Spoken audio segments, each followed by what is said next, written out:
How's it going, everybody? Welcome back to another video. I apologize if you can't really hear me that well, or if the quality of the video isn't what it usually is. I'm filming on my phone since I'm at work. Anyway, I'm under the car right now, as you can see, and I got the undershroud off, and I'm about to start loosening up the 10mm nuts for the thermostat. Got the radiator cap off up top, so we're just gonna loosen up our pepcock and let our coolant drain out so that when we pull the thermostat, there isn't coolant dropping and splashing everywhere. And pretty much all of our coolant's gone now. Made a little bit of a mess, but we're all good. So as soon as this is finished dripping, I'm gonna put the pepcock back in so it doesn't leak anymore. There you can see, there's the first of the two 10mm nuts, and the other one's just right up there that you can barely see. So I'm just gonna loosen these up and pull the thermostat housing off, and let's change out the thermostat.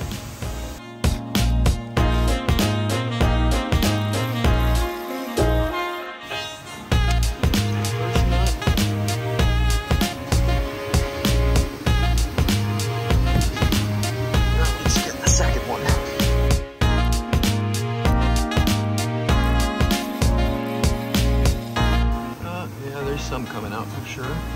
It's okay, we're just gonna move the drain pan over. And perfect, just drop it right in. I was successfully able to drain pretty much all of it out of the radiator, so there's just barely a few little drops coming out. That's awesome. That's really cool. Okay, so here is the lower radiator hose and our thermostat housing. Wow, that gasket is definitely mangled and very messed up, so it's a good thing that I'm doing this. I have no idea when the last time this was replaced, if it ever has been, so glad that I'm doing this right now, because that is, that's destroyed. Just pull this thing out. Okay. So, old thermostat is out. Yeah, this thing was toast. Jesus Christ, that's crazy. Get the old gasket out of here. This thing's just all screwed up, squished and crushed like crazy. Wow, that is absolutely destroyed. Well, there you go. There's your sign to replace your thermostat and gasket if it hasn't been done recently. All right, so now basically all there is to do is put the new thermostat and gasket in. There is a little notch right here on the thermostat housing that you have to line this little vent, kind of check valve almost.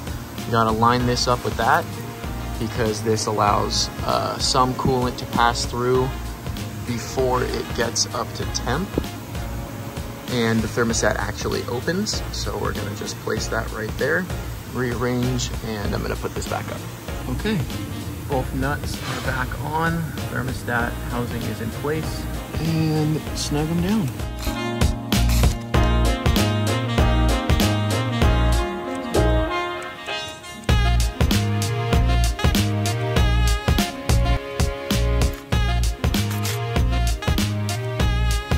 Okay, that seems good.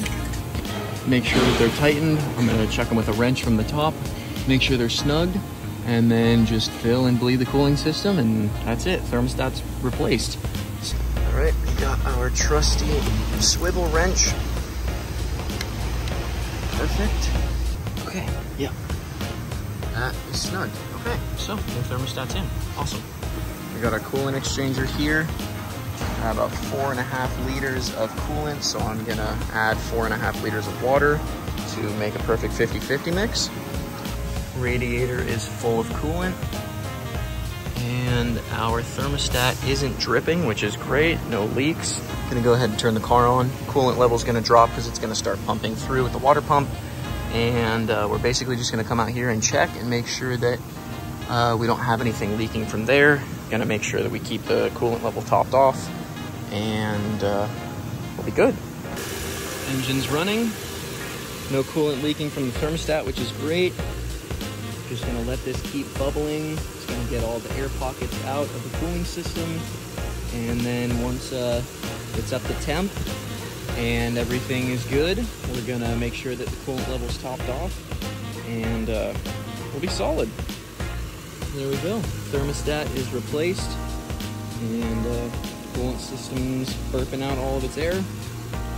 Take a look underneath, and there are no leaks, no drips, nothing. Everything looks great. This is awesome. Successful thermostat replacement. The car's been running for about 5 minutes now. Coolant levels dropped just a little bit. We got nothing dripping, no leaks, which is awesome. Our temp gauge is starting to climb, which is great. Before I replaced the thermostat, that temp gauge, if I let the car idle for 5 minutes, would barely move like 1 notch from the very baseline.